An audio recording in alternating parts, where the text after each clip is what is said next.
दोस्तों welcome back. स्वागत है आप सभी का स्टडी विद रज़ा चैनल पर। और मैं हूं रज़ा। आपको करंट अफेयर्स 12 नवंबर 2022 के बारे में अब मैं बताऊंगा। जो कल की हमारी करंट अफेयर्स थी वो मेन टॉपिक क्या थे, तो आने वाले एग्ज़ाम के लिए बहुत ही इम्पोर्टेंट रहेगा। ये जो भी एग्ज़ाम है बच्चों के बहुत इम्पोर्टेंट है। तो चलिए बगैर देरी करते हुए शुरू करते हैं। करंट अफेयर्स 12 नवंबर 2022। पहला क्वेश्चन लेते हैं। हाल ही में राष्ट्रीय शिक्षा दिवस कब मनाया गया? हाल ही में राष्ट्रीय शिक्षा दिवस कब मनाया गया? राष्ट्रीय शिक्षा दिवस मनाया जाता है 11 नवंबर को। राष्ट्रीय शिक्षा दिवस मौलाना अबुल कलाम आज़ाद जो हमारे फर्स्ट एजुकेशन मिनिस्टर थे, उनकी याद में हम क्या करते हैं 11 नवंबर को राष्ट्रीय शिक्षा दिवस मनाते हैं। अब मैं बता देता हूँ आपको नवंबर में क्या क्या हमारे जो है इसका आंसर हो जाएगा हमारा 11 नवंबर। ठीक है। उसके बाद मैं बता देता हूँ नवंबर में कौन कौन से दिवस मनाए गए, बहुत इंपॉर्टेंट है, आपको याद हो जाने चाहिए। तो 1 नवंबर को मनाते हैं हम विश्व सहकारी दिवस। 1 नवंबर को क्या मनाते हैं दोस्तों? विश्व सहकारी दिवस। और उसके साथ साथ 7 ऐसे राज्य हैं जो अपना 1 नवंबर को स्थापना दिवस मनाते हैं। जैसे केरल हो गया, केरल जो है हमारा मालाबार तट की तरफ है। कर्नाटक हो गया, ये भी उधर ही है। आंध्र प्रदेश इधर आ गया हमारा इसकी तरफ, बंगाल की खाड़ी की तरफ, हिंद महासागर की तरफ। पंजाब है हमारा, हरियाणा, मध्य प्रदेश और छत्तीसगढ़। ये ऐसे राज्य हैं 7 जो 1 नवंबर को अपना स्थापना दिवस मनाते हैं। इसके साथ साथ तो केंद्र शासित प्रदेश भी हैं जो अपना स्थापना दिवस मनाते हैं। लक्षद्वीप और पुडुचेरी ने भी अपना स्थापना दिवस 1 नवंबर को मनाया। अब दोस्तों मुझे कमेंट बॉक्स में आप बताना कि पुडुचेरी में कितने ज़िले हैं और ये कितने राज्यों में इसके ज़िले फैले हुए हैं। मैं इंतज़ार करूँगा आपके कमेंट का। 2 नवंबर को international day to end immunity for crime against journalist मनाया गया। 3 नवंबर को राजा राज चोल की जयंती मनाई गई। 5 नवंबर को विश्व सुनामी जागरूकता दिवस मनाया जाता है, ये सबको पता ही है। 7 नवंबर राष्ट्रीय कैंसर जागरूकता दिवस। और उसके साथ साथ शिशु संरक्षण दिवस भी हम 7 नवंबर को मनाते हैं। 8 नवंबर को है विश्व रेडियोग्राफी दिवस। विश्व शहरीकरण दिवस भी जो है हम 8 नवंबर को मनाते हैं। उसके बाद है 7 नवंबर राष्ट्रीय कानूनी सेवा दिवस। मतलब कि हम जो है अपने राष्ट्र में जो कानून के बारे में लोगों को कैसे उनकी सेवा कर सकते हैं, तो ये मनाया जाता है 9 नवंबर को। 10 नवंबर को मनाया जाता है शांति और विकास के लिए विश्व विज्ञान दिवस। तो ये दोस्तों मैंने आपको इम्पोर्टेंट नवंबर के जितने भी दिवस थे वो बता दिए। चलते हैं अगले क्वेश्चन की तरफ। क्वेश्चन नंबर 2 है, हाल ही में भारतीय सेना ने किस राज्य में बालोंग मेले का आयोजन किया है? तो किस ये है भाई, इसका राइट आंसर होगा अरुणाचल प्रदेश में। ठीक है। अब मैं बता देता हूँ पूर्वोत्तर का पहला, इसके पूर्वोत्तर राज्यों के बारे में कुछ इंपॉर्टेंट फैक्ट। पूर्वोत्तर का पहला एक्वा पार्क अरुणाचल प्रदेश में स्थापित किया जाएगा, यानी कि पहला एक्वा पार्क अरुणाचल प्रदेश में कुंड लोहित नदी पर भगवान परशुराम की 51 फीट ऊंची प्रतिमा स्थापित की जाएगी। और 2022 में जीएसटी राजस्व संग्रह वृद्धि में अरुणाचल प्रदेश शीर्ष पर रहा, यानी कि सबसे ज़्यादा जीएसटी का जो रेवेन्यू कलेक्ट किया उसमें जो टॉप शीर्ष पर था वो था अरुणाचल प्रदेश। ये आपको याद रखनी है बात, आने वाले एग्ज़ाम के लिए काफ़ी इम्पोर्टेंट होगी।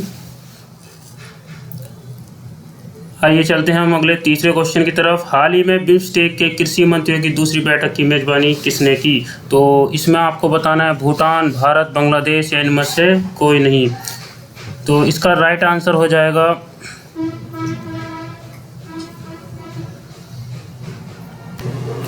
तो दोस्तों मैं बता रहा था आपको क्वेश्चन नंबर 3, हाल ही में बिम्स्टेक के कृषि मंत्रियों की दूसरी बैठक की मेज़बानी किसने की? यह है हमारा भारत देश। इसकी जो मेज़बानी की है किसने की है? भारत ने की है। अब हम जान लेते हैं बिम्स्टेक के बारे में जो मेन इंपॉर्टेंट फैक्ट हैं वो क्या हैं। तो बिम्स्टेक जो है बंगाल की खाड़ी बहुक्षेत्रीय तकनीकी और आर्थिक सहयोग पहल है, यानी कि अगर इंग्लिश में हम कहें तो Bay of Bengal Initiative for Multi Sectoral Technical and Economic Cooperation. Bengal की खाड़ी के पास के देशों का एक अंतर्राष्ट्रीय संगठन है जिसमें भारत है, बांग्लादेश, नेपाल, भूटान, म्यांमार, श्रीलंका और थाईलैंड शामिल हैं। इसमें जो है पाकिस्तान नहीं है। ठीक है। इसकी स्थापना 6 जून 1997 को बैंकॉक में की गई थी। 6 जून 1997 को बैंकॉक में की गई थी। मैंने देखो यहाँ पे मेंशन कर दिया मैप भी, आप मैप में देख सकते हैं। इसमें जो हमारे ये है नेपाल, भारत, भूटान और बांग्लादेश जो है, तो ये जो हैं ये हमारे दक्षिण एशिया के देश हैं, और जबकि म्यांमार और थाईलैंड जो है ये है दक्षिण पूर्व एशिया के देश हैं। ठीक है, तो आपको ध्यान रखना जो हमारे 5 देश हैं, भारत, नेपाल, भूटान, बांग्लादेश और श्रीलंका, ये दक्षिण एशिया के देश हैं, और म्यांमार, बर्मा और थाईलैंड ये क्या है, दक्षिण पूर्व एशिया के देश हैं। तो ये तो हो गया, मैंने बता दिया बिम्स्टेक के बारे में। चलते हैं अगले क्वेश्चन की तरफ। क्वेश्चन नंबर 4 है हमारा, हाल ही में नवी टेक्नोलॉजीज ने किसे अपना ब्रांड एम्बेसडर बनाया है। तो इसमें जो बनाया है वो बनाया है भाई हमें MS धोनी को, जो हमारे इंडियन टीम के पूर्व कैप्टन रहे हैं MS धोनी साहब, कूल कैप्टन जिन्हें कहते थे। तो उन्हें जो है नवी टेक्नोलॉजीज ने अपना जो है ब्रांड एम्बेसडर नियुक्त किया है। अब हम जान लेते हैं कुछ ब्रांड एम्बेसडरों के बारे में थोड़ा सा। तो स्केचर्स इंडिया ने कृति सेनन को अपना ब्रांड एम्बेसडर नियुक्त किया है। प्रमुख एडटेक कंपनी बायजूस ने लियोनल मेसी को एजुकेशन फॉर ऑल पहल का ग्लोबल एम्बेसडर नियुक्त किया है। फीफा 2022 में रणवीर सिंह को भारत का एम्बेसडर बनाया गया है। बोरोप्लस क्रीम का ब्रांड एम्बेसडर अक्षय कुमार को नियुक्त किया गया है। पिंटोला ने सूर्य कुमार यादव को अपना ब्रांड एम्बेसडर नियुक्त किया है। फायरबोल्ट ने विजय देवरकोंडा को अपना ब्रांड एम्बेसडर नियुक्त किया है। तो ये बेटा ब्रांड एम्बेसडर्स आपको याद रखने हैं, कभी कभी एग्जाम में क्या करता है, पूछ लेता है, 1-2 एम्बेसडर के नाम अवश्य आते हैं। ठीक है, उसके बाद अगला क्वेश्चन है हमारा, हाल ही में India agri business best states award किसने जीता है। तो ये जीता है जी हमारे पड़ोसी राज्य हरियाणा ने। किसने जीता है, ये हरियाणा ने जीता है। और हम जान लेते हैं, हरियाणा सरकार ने टॉफ़ी कार्यक्रम शुरू किया है, यानी कि एक टॉफ़ी कार्यक्रम शुरू किया है हरियाणा सरकार ने। हरियाणा के मुख्यमंत्री ने ई उपहार पोर्टल और CM डैशबोर्ड लॉन्च किया। हरियाणा सरकार ने पालतू कुत्तों का पंजीकरण अनिवार्य भी कर दिया है। सामाजिक, आर्थिक और राजनीतिक न्याय में हरियाणा सर्वश्रेष्ठ राज्य घोषित किया गया। ये बहुत इंपॉर्टेंट फैक्ट है, सामाजिक, आर्थिक और राजनीतिक न्याय में हरियाणा सर्वश्रेष्ठ राज्य घोषित किया गया है। तो भाई ये तो हो गया हरियाणा से रिलेटेड। उसके बाद आते हैं हम, हाल ही में हिमाचल प्रदेश में दुनिया का सबसे ऊंचा मतदान केंद्र कौन सा बना है। अभी तुमने देखा होगा हाल ही में विधानसभा के जो चुनाव संपन्न किए गए हैं हिमाचल में, तो उसमें ये पूछा जा रहा है कि सबसे जो ऊंचा मतदान केंद्र कौन सा था। ये टसीगंग, यानी कि ये जो टसीगंग है ये सबसे ऊंचा मतदान केंद्र था, पूछा जा सकता है क्वेश्चन में। वनडे एग्जाम के लिए बहुत ही इंपॉर्टेंट क्वेश्चन है, वेरी वेरी इंपॉर्टेंट लगा लीजिए इस पे। ठीक है, तो ये टसीगंग है, इसमें मतदान केंद्र हिमाचल प्रदेश में। अगले क्वेश्चन की तरफ चलते हैं दोस्तों। क्वेश्चन नंबर 7 है, हाल ही में किसने मिडिल ईस्ट ग्रीन इनिशिएटिव के लिए $2.5 अरब की प्रतिबद्धता जताई है। तो इसका सही आंसर हो जाएगा सऊदी अरब, यानी कि सऊदी अरब ने जो है, सऊदी अरब ने इसकी प्रतिबद्धता जताई है। ठीक है, हाल ही में किसने मिडिल ईस्ट ग्रीन इनिशिएटिव, यानी कि जो जितने भी ये ईरान, UAE है, सऊदी अरब है, ये सब कहाँ आते हैं, मिडिल ईस्ट के देश हैं। ठीक है, तो इसने $2.5 अरब की प्रतिबद्धता जताई है सऊदी अरब ने। हाल ही में IMF किस देश को आर्थिक संकट से निपटने के लिए $4.5 बिलियन का ऋण प्रदान करेगा। तो ये करेगा किसे भाई, बांग्लादेश को प्रदान करेगा IMF।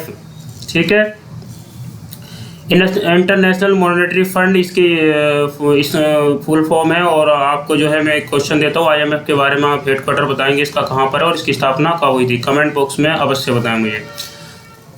तो बांग्लादेश के क्रिकेटर रूबल हुसैन ने टेस्ट क्रिकेट से संन्यास की घोषणा कर दी है। क्यों, ठीक है, ये ध्यान रखना आपको। वनडे में 8000 रन बनाने वाले पहले बांग्लादेशी बल्लेबाज तमीम इकबाल बने हैं। बांग्लादेश में वैश्विक युवा जलवायु शिखर सम्मेलन हुआ है अभी हाल ही में। वसीफा नाजरीन K2 फतह करने वाली बांग्लादेश की पहली महिला बनी है। वसीफा नाजरीन याद रखना आपको। ठीक है, बांग्लादेश के खिलाड़ी तमीम इकबाल ने T20 क्रिकेट में संन्यास की घोषणा की है। बांग्लादेश के खिलाड़ी तमीम इकबाल ने T20 क्रिकेट से संन्यास की घोषणा कर दी है।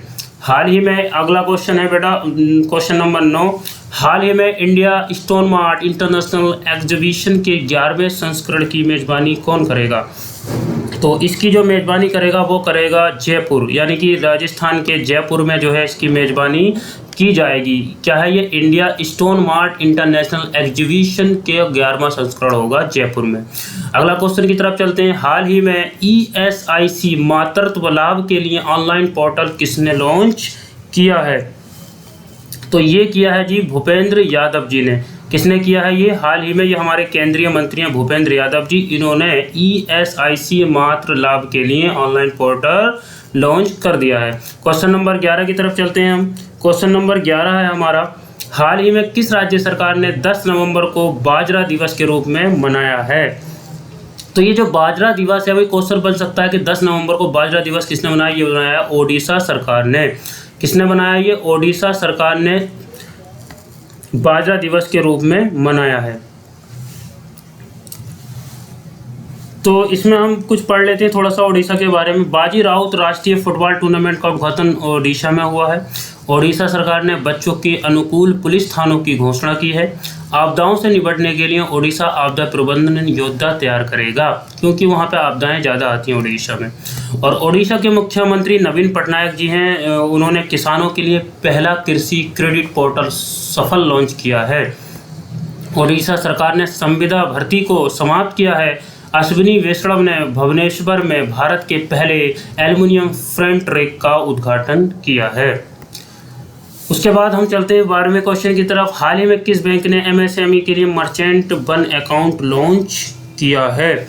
तो ये किया है जी कोटक महिंद्रा बैंक ने। किसने किया है? कोटक महिंद्रा बैंक ने जो है अभी हाल ही में MSME के लिए मर्चेंट वन अकाउंट लॉन्च किया है। क्वेश्चन नंबर 13, हाल ही में अरोड़ा मिलर किस अमेरिकी राज्य के उपराज्यपाल का पद संभालने वाली पहली भारतीय महिला अमेरिकी बनी हैं? तो ये बनी है भाई मैरीलैंड, एक राज्य है अमेरिका के अंदर, वहाँ की जो है एक उपराज्यपाल बनी है, भारतीय मूल की हैं, अमेरिकी नागरिक हैं और उनका नाम है अरोड़ा मिलर। मैरीलैंड एक राज्य है अमेरिका का, उसकी बनी है। क्वेश्चन नंबर 14 की तरफ चलते हैं। हाल ही में पहली बार भारत और आसियान के किन मंत्रियों के बीच सम्मेलन आयोजन किया जा रहा है? तो ये किया जा रहा है रक्षा मंत्रियों की। पहली बार जो है हाल ही में पहली बार भारत और आसियान के किन मंत्री, यानी आसियान के जो रक्षा मंत्रियों के बीच ये सम्मेलन आयोजित किया गया। अब पढ़ लेते हैं हम आसियान के बारे में, इंपॉर्टेंट है ये आसियान। तो आसियान की जो फुल फॉर्म है वो है association of south east Asian Nations हैं, यानी दक्षिण पूर्व एशियाई देशों का संगठन, एक क्षेत्रीय संगठन है जो एशिया प्रांत के उपनिवेशी राष्ट्रों के बढ़ते तनाव के बीच राजनीतिक और सामाजिक स्थिरता को बढ़ाने के लिए स्थापित किया गया था। यानी कि इसलिए किया गया था कि जो पॉलिटिकल स्थिरता है, पॉलिटिकल स्टेबिलिटी है उसे बढ़ाने के लिए, और जो सामाजिक स्टेबिलिटी है उसे लाने के लिए जो है इस रीजन में, यानी कि साउथ ईस्ट एशियन जो रीजन है इसमें जो है सही तरीके से ये स्टेबिलिटी बनी रहे, तो इसलिए ये स्थापित किया गया था। आसियान का जो आदर्श वाक्य है वो है भाई one vision, one identity, one community, यानी कि वन विजन है इनका, वन आइडेंटिटी है और वन कम्युनिटी है। इसकी स्थापना 8 अगस्त 1967 को हुई थी, इसलिए 8 अगस्त को आसियान दिवस के रूप में मनाया जाता है। आसियान का जो सचिवालय की हम बात करें तो इंडोनेशिया की राजधानी जकार्ता में स्थित है। इसके जो देश है वो हम एक बार पढ़ लेते हैं। Indonesia, Malaysia, Philippines, Singapore, Thailand, Brunei, Vietnam, Laos, Myanmar, Cambodia. एक ध्यान रखने वाली बात यह है कि इसमें जो है भारत नहीं है, इसमें भारत नहीं है। क्वेश्चन नंबर 15 आज का हमारा लास्ट क्वेश्चन है। हाल ही में किस टेनिस खिलाड़ी ने 2022 पुरुष एकल पेरिस मास्टर खिताब जीता है? तो ये जीता है भाई होल्गर रूने ने क्या जीता है? हाल ही में टेनिस खिलाड़ी, जो एक टेनिस खिलाड़ी हैं होल्गर रूने, इन्होंने 2022 का पुरुष एकल पेरिस मास्टर खिताब जीत लिया है। तो दोस्तों ये थे 15 क्वेश्चन डेली करंट अफेयर्स, हमारे 12 नवंबर की करंट अफेयर्स की। 13 नवंबर की करंट अफेयर्स मैं तैयार करके जो है आपको प्रोवाइड जल्द ही करा दूंगा, सुबह तक या शाम तक। तो आप जो है इसे बहुत अच्छे से तैयार कर लें इससे, ठीक है। तो मिलते हैं अगली वीडियो में, और अगर आपको मेरी वीडियो अच्छी लगी हो तो ये सब्सक्राइब और बेल आइकन दबाना ना भूलें, और शेयर कर दें अपने दोस्तों को। तो करंट अफेयर्स बहुत ही इंपॉर्टेंट है आने वाले एग्जाम के लिए। तो मिलते हैं अगले वीडियो में। जय हिंद, जय भारत।